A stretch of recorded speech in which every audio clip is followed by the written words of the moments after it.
शिक्षा तरंग YouTube channel पर आपका हार्दिक स्वागत और अभिनंदन। हमने राजस्थान के भौतिक विभाग में उत्तर पश्चिम मरुस्थलीय प्रदेश को पढ़ लिया है। उसको पढ़ना है तो उस वाले वीडियो को देख लेना प्लेलिस्ट में जाकर के। अरावली पर्वतीय प्रदेश है, उसको भी हमने पढ़ लिया है। अरावली में हमने विभिन्न चोटियां वगैरह देखी कि सिरोही में सबसे ऊंची चोटी है वो गुरु शिखर, शेर, ठीक है, दिलवाड़ा, ये सिरोही में तीन सबसे ऊंची चोटियां। फिर जरगा उदयपुर में आ जाती है, फिर अचलगढ़ वापिस सिरोही में, कुंभलगढ़ राजसमंद में। इस तरह ये ऊंची चोटियों में से है। और हमने देखा था कि इन चोटियों को क्रम से याद कैसे रखें सबसे बड़े से छोटे के क्रम में। तो हमने देखा था कि गुरु से दिल जगह ऐसा कुछ फॉर्मूला बनाया था, ठीक है, अचलगढ़ में। अब आज हम देख लेते हैं पूर्वी मैदानी भाग। ये वाला भाग है वो पूर्वी मैदानी भाग है राजस्थान। मुख्य रूप से देखो यहाँ बांसवाड़ा है, प्रतापगढ़ है, ठीक है, डूंगरपुर है, इधर जयपुर आसपास सवाई माधोपुर वगैरह ये सारा इलाका है वो कहाँ पड़ता है, पूर्वी मैदानी भागों में। कई जिले हैं, देख लेना किताब में से कौन कौन से जिलों हैं उनमें पूर्वी मैदानी भाग है। अब इसका क्षेत्रफल, तो राजस्थान का जो कुल क्षेत्रफल है उसके 23% क्षेत्रफल पर क्या है, पूर्वी मैदानी भाग, ठीक है। और जनसंख्या कितनी है, 39%। यानी क्षेत्रफल यहाँ पे 23 और जनसंख्या 39, यानी क्षेत्रफल से ज्यादा जनसंख्या है। कारण कि यहाँ से विभिन्न प्रकार की नदियां वगैरह बहती है और मिट्टी है वो यहाँ उपजाऊ पाई जाती है। तो जहाँ मिट्टी उपजाऊ होगी, जहाँ पानी मिल जाएगा, वहां लोग सामान्यतः ज्यादा बसते हैं, इसलिए यहाँ की जनसंख्या है वो ज्यादा है, 39% है, जबकि क्षेत्रफल है वो 23।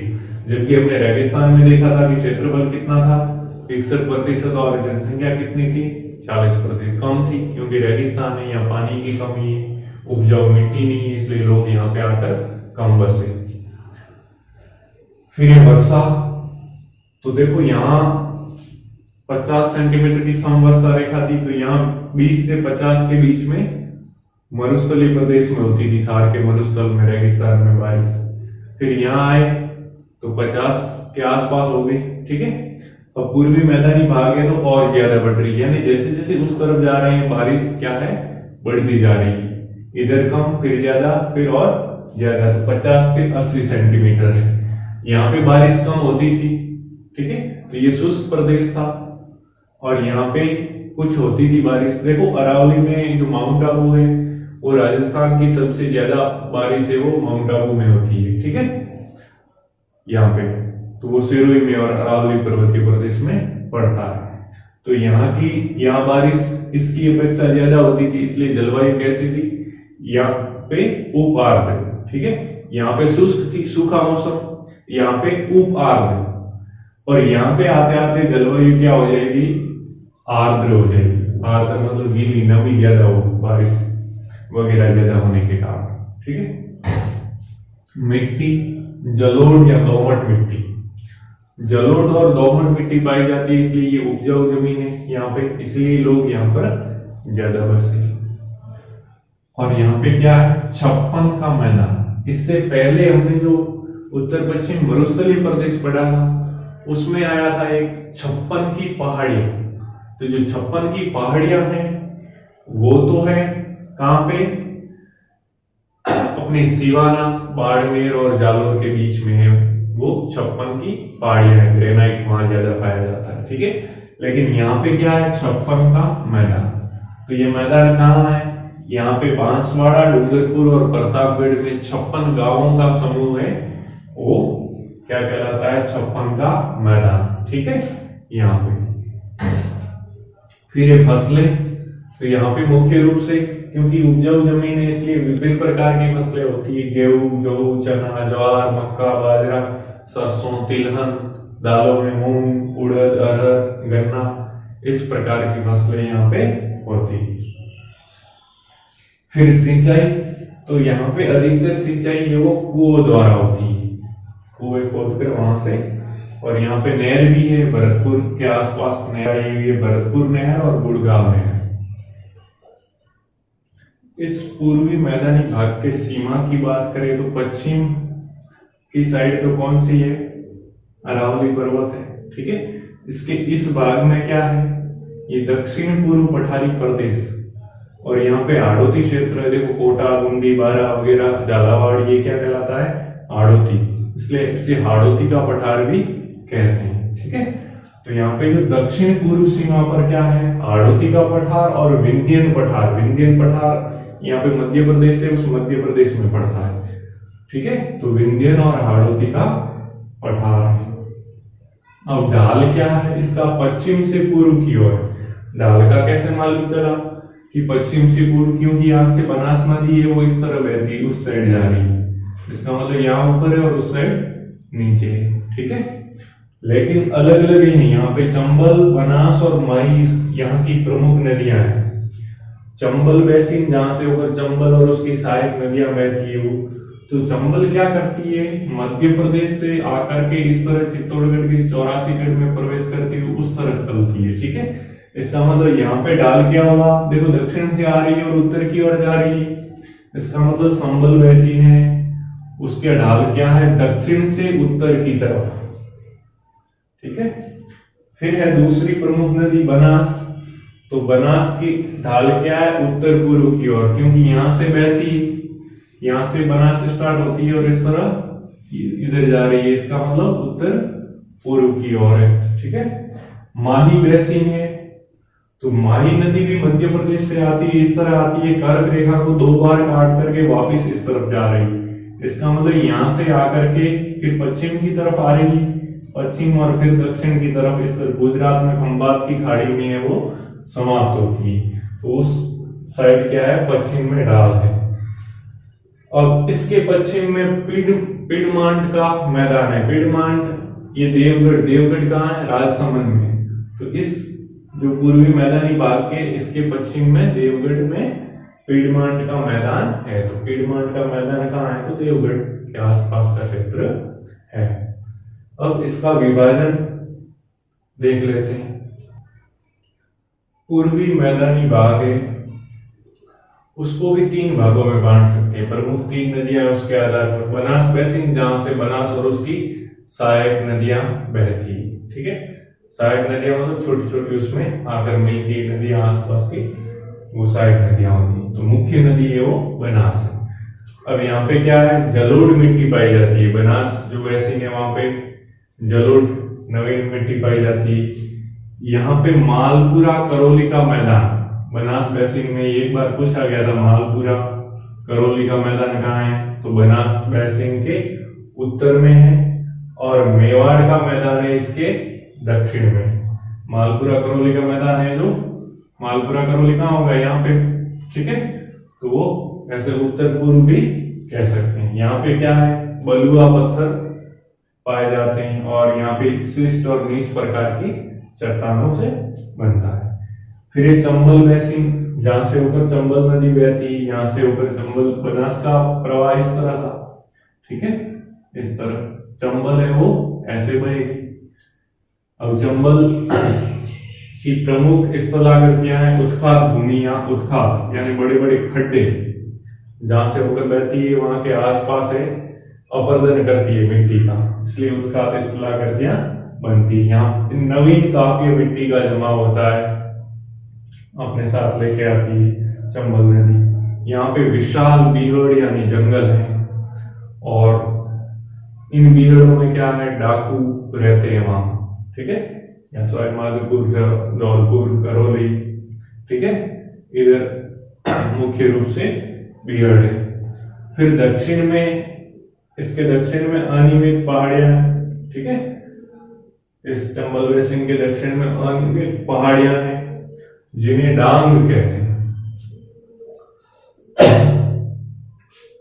फिर तीसरा है 56 बेसिन, या जिसका दूसरा नाम मध्य माई बेसिन। ये माई नदी जहां से होकर प्रवाहित होती है, मुख्य रूप से बांसवाड़ा, प्रतापगढ़ है, ठीक है, ये आसपास का इलाका। अब देखो, इस भूभाग को वागड़ या वागवर भी बोलते हैं। इससे पहले हमने बांगड़ या बागर सब पढ़ा था जब यहाँ पे देखा था कि जो अर्धशुष्क मैदान है उसको क्या बोल रहे थे, बांगर या बांगड़। ये है, ब नहीं है, वो है वागड़ या वागवर भी इस इलाके को बोलते हैं। और 56 का मैदान पहले ही मैंने बता दिया, बहुत इंपॉर्टेंट है। कहाँ है, बांसवाड़ा और प्रतापगढ़ के बीच में। ये माई नदी और उसकी सहायक नदियों से बनता है, ठीक है। तो ये हो गया अपना पूर्वी मैदानी भाग। अब राजस्थान का चौथा और अंतिम भौतिक भूभाग दक्षिण पूर्वी पठारी प्रदेश, ठीक है। दक्षिण पूर्वी पठारी प्रदेश, जिसका दूसरा नाम हाड़ौती का पठार है क्योंकि ये हाड़ौती क्षेत्र में है, ठीक है। उसे लावा का पठार भी कहते हैं। जब ज्वालामुखी पड़ता है तो लावा निकलता है, तो उस लावा के जमने से बना हुआ होने के कारण लावा का पठार भी कहते हैं।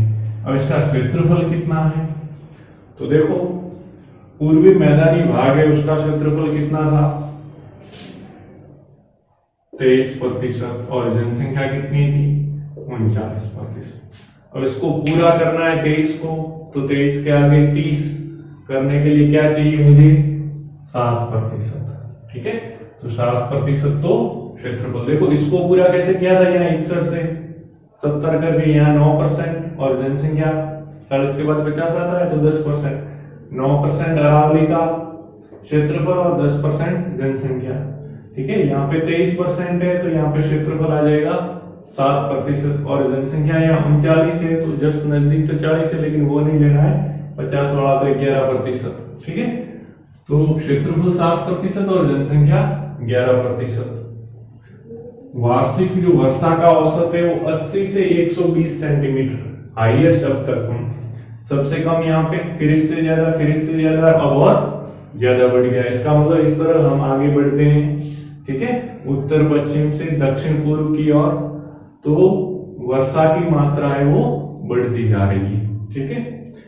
और राज्य में सर्वाधिक बरसात है वो यहाँ पे होती है, सर्वाधिक वर्षा है वो यहाँ। मिट्टी कैसी है, तो काली उपजाऊ मिट्टी पाई जाती है, ठीक है।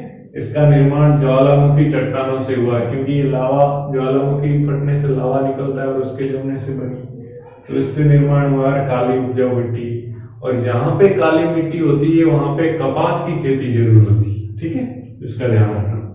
फिर धरातल कैसा है, पथरीला और चट्टानी, क्योंकि पठार है तो ऐसा ही होगा। फिर जलवायु अति आर्द्र, देखो यहाँ पे शुष्क, फिर उप आर्द्र, फिर आर्द्र और अति आर्द्र। बारिश जैसे जैसे बढ़ती जाती है ज्यादा आर्द्रता बढ़ती जाती है, ठीक है।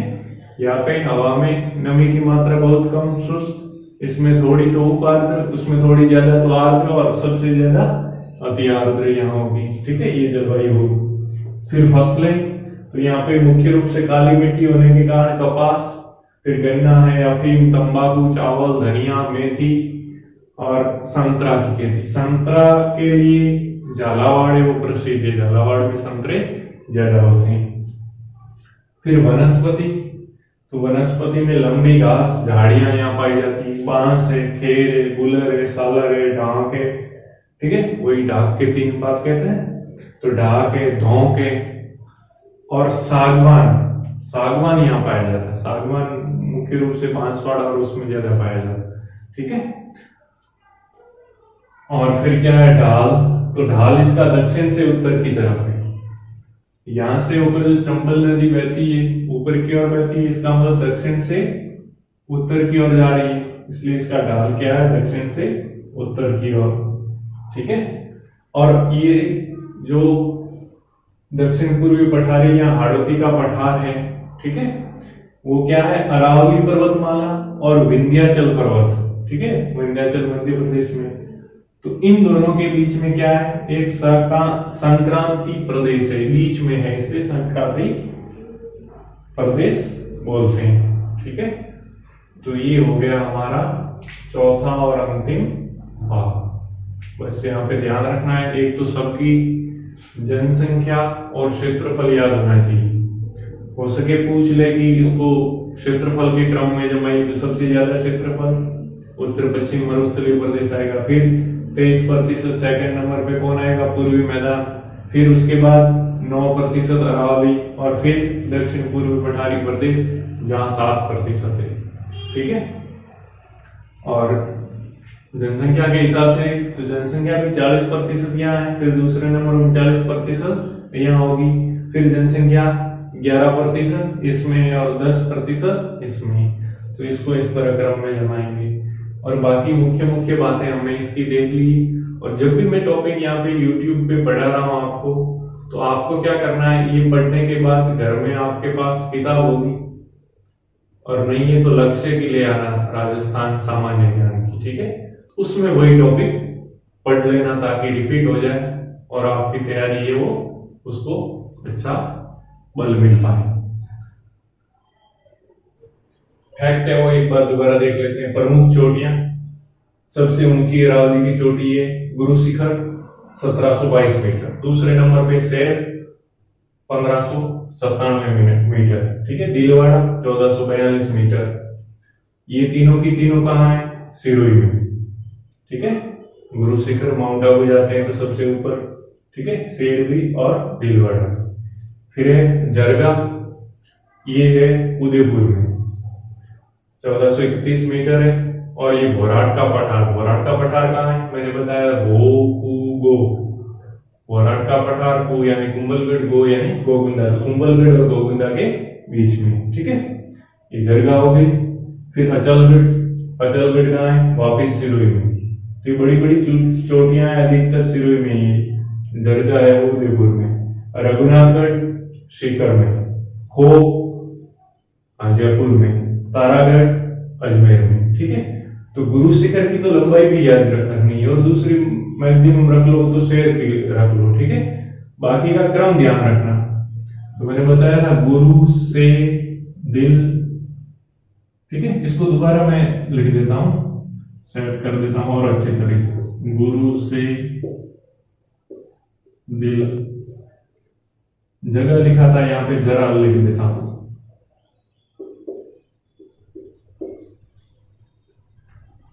ठीक है, गुरु से दिल जरा आस रख। गुरु यानी गुरु शिखर, से यानी शेर, दिल यानी दिलवाड़ा, जरा यानी जरगा, आस यानी अचलगढ़, रख। ठीक है, रघुनाथगढ़।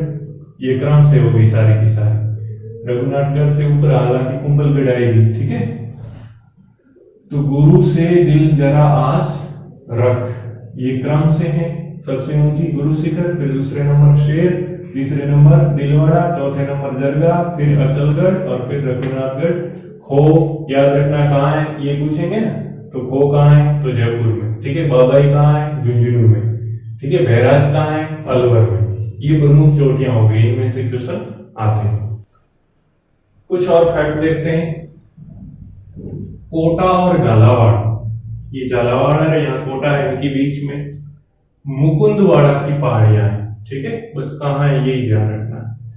दूसरा, मालखेत पर्वत है, वो सीकर में, और हर्ष का पर्वत है, वो भी सीकर में। और इसी हर्ष के पर्वत के ऊपर जीर्ण माता का मंदिर है, जीर्ण माता का मंदिर। ठीक है, तो सीकर में है, और मालखेत भी सीकर में।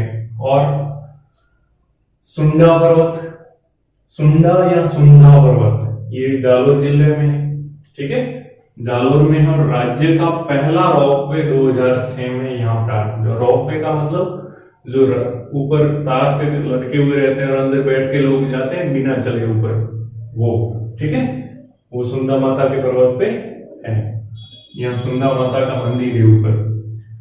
फिर क्या है, मालानी पर्वत श्रृंखला, तो मालानी नाम से स्पष्ट है किस साइड का, बाड़मेर साइड का नाम है, तो बालोतरा और जालोर के बीच में, बालोतरा बाड़मेर में। ठीक है, बालोतरा और जालोर के बीच में।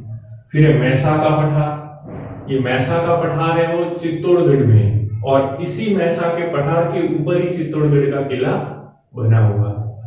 कहते हैं कि गढ़ तो चित्तौड़गढ़, सबसे ऊंचा सर्वोच्च स्थान है चित्तौड़गढ़ का किलों में। फिर उड़िया पठार, उड़िया पठार है वो राज्य का सबसे ऊंचा पठार है, और ये सिरोही में है। जो गुरु शिखर है उससे थोड़ा नीचे है वो है, और राज्य का सबसे ऊंचा पठार है वो कौन सा है, उड़िया, याद रखना। और इसके बाद दूसरा ऊंचा है वो आबू पर्वत है। ठीक है, और इसी आबू पर्वत के पठार पर टॉड रॉक और नन रॉक, रॉक का मतलब चट्टान, चट्टान यानी बाठा, ठीक है। तो वहां पे दो ऐसी चट्टानें पड़ी है, उसका नाम दे दिया है टॉड रॉक और नन रॉक, ठीक है। फिर बोरट, तो बोरट का पठार है, वो मैंने नाम कल लिखवाया था। बोरट का पठार कैसे याद रखूंगा, तो बोकू को याद रखो। बोरट का पठार कुंभलगढ़ और गोगुंदा के बीच में। अब कुंभलगढ़ याद होना चाहिए, कहाँ है, राजसमंद में। गोगुंदा कहाँ है, उदयपुर में। यानी राजसमंद के कुंभलगढ़ और उदयपुर के गोगुंदा के बीच में है वो बोरट का पठार है। इसी पठार पर जो जरगा पर्वत है या जरगा चोटी की बात की थी हमने, वो भी यहाँ पे स्थित है। एक शब्द है बाकर, जिसे हम लोग यहाँ स्थानीय भाषा में जालोर में बाकर बोलते हैं, ठीक है। तो जो बाकर है, पूर्वी सिरोही में तीव्र ढाल वाली उबड़ खाबड़ कटक या पहाड़ियां। पूर्वी जो सिरोही है उसमें अरावली की जो एकदम तीखी ढाल है, तीव्र ढाल वाली जो पहाड़ियां हैं, उसको बाकर बोलते हैं, ठीक है। तो वहां पे स्थानीय भाषा में इसको बाकर बोलते हैं सिरोही में। फिर गिरवा, तो गिरवा ये उदयपुर में, और ये कैसी है, तस्त्रीनुमा आकृति वाले पहाड़ों की मेखला या मेखला का दूसरा नाम है श्रृंखला। तो वहां स्थानीय भाषा में उसे गिरवा कहते हैं। उदयपुर में तस्त्री के आकार की जो पहाड़ों की श्रृंखला है, मेखला है, उसे स्थानीय भाषा में क्या बोलते हैं, गिरवा।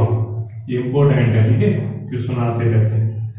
फिर मेरवाड़ा, मेरवाड़ा की पहाड़ियां, तो टॉडगढ़ अजमेर में, उसके समीप ये मारवाड़ के मैदान को, जो मेवाड़ के उच्च पठारी भाग है, उच्च पठार से अलग करती है मेरवाड़ा की पहाड़ियां। फिर 56 की पहाड़ियां और नाकोड़ा पर्वत। देखो 56 का मैदान अलग है, मैंने बताया था 56 का मैदान बांसवाड़ा और प्रतापगढ़ के बीच में, ठीक है। जबकि 56 की पहाड़ियां और नाकोड़ा पर्वत है वो सिवाना का है, बाड़मेर में, और वहां पे ये गोलाकार पहाड़ियां हैं, ठीक है। फिर लासड़िया का पठार, ये लासड़िया का पठार उदयपुर में, और जो जयसमंद झील से आगे है ये थोड़ा कटा फटा टूटा फूटा। फिर त्रिकुट पहाड़ी, ये त्रिकुट पहाड़ी जैसलमेर में है, और इसके ऊपर जैसलमेर का किला बना हुआ है। मेसा के पठार के ऊपर चित्तौड़गढ़ का किला बना हुआ है, त्रिकुट पहाड़ी के ऊपर जैसलमेर का किला बना हुआ है, और चिड़िया टोक पहाड़ी के ऊपर जोधपुर का किला बना हुआ है। फिर ऊपरमाल, तो ऊपरमाल यहाँ था, यहाँ जो चित्तौड़ का भैंसरोगढ़ करके है वो यहाँ पे है, ठीक है। और ऊपर जो भीलवाड़ा में बिजोलिया पड़ता है, तो इस भैंसरोगढ़ और बिजोलिया के बीच में जो रियासती काल में प्राचीन समय में उस भाग को क्या बोलते थे, ऊपरमाल। तो ये भैंसरोगढ़ कहाँ है, चित्तौड़ में, ठीक है। और बिजोलिया कहाँ है, भीलवाड़ा में। तो भैंसरोगढ़ और बिजोलिया के बीच पठारी भूभाग है, उसको क्या बोलते हैं, ऊपरमाल। अब इसको याद रखना है, तो बोलो भैंस के ऊपर बीज, ठीक है। भैंस मतलब भैंसरोगढ़, के ऊपर मतलब ऊपरमाल, बीज यानी बिजोलिया। तो भैंसरोगढ़ और बिजोलिया के बीच में क्या है, ऊपरमाल है, ठीक है। भैंस के ऊपर बीज, जैसे हमने बोराट का पठार याद किया था, भोकुंगू, बोराट का पठार कुंभलगढ़ और गोगुंदा के बीच। ये वेरी वेरी इंपॉर्टेंट है, कई बार बोराट का पठार पूछता है, कई बार ऊपरमाल पूछता है, तो ये फैक्ट है वो हमको याद होने चाहिए। अब देखो, और चिड़ियाटोप की पहाड़ी पर जोधपुर का किला स्थित है, उसका नाम क्या है, मेहरानगढ़, जोधपुर के किले का नाम, ठीक है। तारागढ़ ये किला है, अजमेर में है। एक दूसरा और किला तारागढ़ नाम से, वो है बूंदी में, ठीक है। तो ये अजमेर की बात कर रहा हूँ, तारागढ़। और नागपहाड़, ये भी अजमेर में, नागपहाड़ से लूणी नदी निकलती है। फिर बहरांच और उदयनाथ की पहाड़ियां, ये पूछता है कई बार कहाँ है, क्योंकि ऐसे ही नाम है और पूछ लेता है। तो ये अलवर में बहरांच और उदयनाथ की पहाड़ियां। उदयनाथ की पहाड़ी से एक नदी भी निकलेगी, हम देखेंगे जब नदी पड़ेगी, ठीक है। खो जयपुर में, बाबाई झुंझुनू में, ये चोटियों में भी हमने पढ़ा था। डोरा पर्वत जसवंतपुरा जालोर में, ठीक है। और हमने पढ़ा था इसराना रोजा और जारोला पाखर। पाखर देखो, जो पहाड़ियों को स्थानीय जालोर में पाखर बोलते हैं, जालोरी भाषा में, इसलिए इनके पीछे पाखर लगा हुआ है, इसका मतलब ये जालोर के। ठीक है, और इसको याद रखने का तरीका मैंने बताया था, फिरोजा नहीं इरोजा, फिरोजा नहीं इरोजा। फिरोजा तो जो वीरमदेव था उसको प्रेम करने वाली अलाउद्दीन की लड़की थी, फिर युद्ध हुआ। ठीक है, तो इरोजा इसराना, रोजा और जारोला। ठीक है, इरोजा याद रखना, वहां जा है, थोड़ा थोड़ा चेंजेस है, जैसे फी है उसकी जगह ई ले लिया। ठीक है, तो इसराना बाकर, रोजा बाकर और जारोला बाकर, इसको लिखे तो इरोजा। ठीक है, फिर नाल। नाल क्या है, मध्य में जो मेवाड़ है, वहां अरावली के जो पर्वत हैं उसमें जो रास्ते, तंग रास्ते या जिसे हम दर्रे बोलते हैं, वहां से निकलने का होता है। ठीक है, तंग रास्ते या दर्रे को नाल बोलते हैं। ठीक है, हम जैसे उदयपुर वगैरह जाए तो बीच में से इस तरह आएगा उखलियात नाल, तो नाल क्या है, वो दर्रे टाइप तंग रास्ते हैं, वहां से होकर हम निकल सकते हैं। तो मुख्य रूप से है देखो जिंदवा या पगलिया की नाल, इसको याद इसलिए रखना है कि ये मारवाड़ से मेवाड़ का रास्ता प्रदान करती है। ठीक है, सोमेश्वर की नाल, ये कहाँ है, देसूरी पाली में। ठीक है, और हाथीगुड़ा की नाल, ये देसूरी से कुछ 5-1 किलोमीटर दूर है, लेकिन कुंभलगढ़ का किला है वो इस हाथीगुड़ा की नाल के नजदीक है। नाल का मतलब दर्रे या रास्ते। नाल कहाँ बोलते हैं, मेवाड़ में स्थानीय भाषा में नाल बोलते हैं दर्रों को या तंग रास्तों को। अब देखो खादर, चंबल बेसिन खड्ड युक्त बीहड़ भूमि। चंबल बेसिन में जहां से ऊपर चंबल नदी बहती है, वहां पे जल के कटाव से, ठीक है, खड्ड युक्त बीहड़ भूमि बन जाती है, उसको क्या बोलते हैं, खादर। वैसे भूगोल में खादर और बांगड़ अलग है, ठीक है, वो ज्योग्राफी में देखना है, लेकिन इसको भी खादर बोलते हैं, चंबल बेसिन की खड्ड युक्त बीहड़ भूमि। फिर बरखान, बरखान हमने पढ़ा था, अर्धचंद्राकार टीले। कई चीजें हैं जो दोबारा रिपीट हो रही है, इसलिए रिपीट कर रहा हूं कि आपको कंठस्थ हो जाए, कोई 2-3 बार तक आ रही है इंपोर्टेंट चीजें हो। ठीक है, लघु मरुस्थल, तो जो पूर्वी मरुस्थल का पूर्वी भाग है, जो कच्छ के रन से स्टार्ट होकर बीकानेर तक जाता है, उसको लघु मरुस्थल बोलते हैं। बीहड़ भूमि या कंदरा है, ठीक है, ये बीहड़ भूमि कंदरा है, चंबल नदी है, उसके कटाव से बनी गहरी घाटियां और टीले, वो क्या है, बीहड़ भूमि या कंदरा है।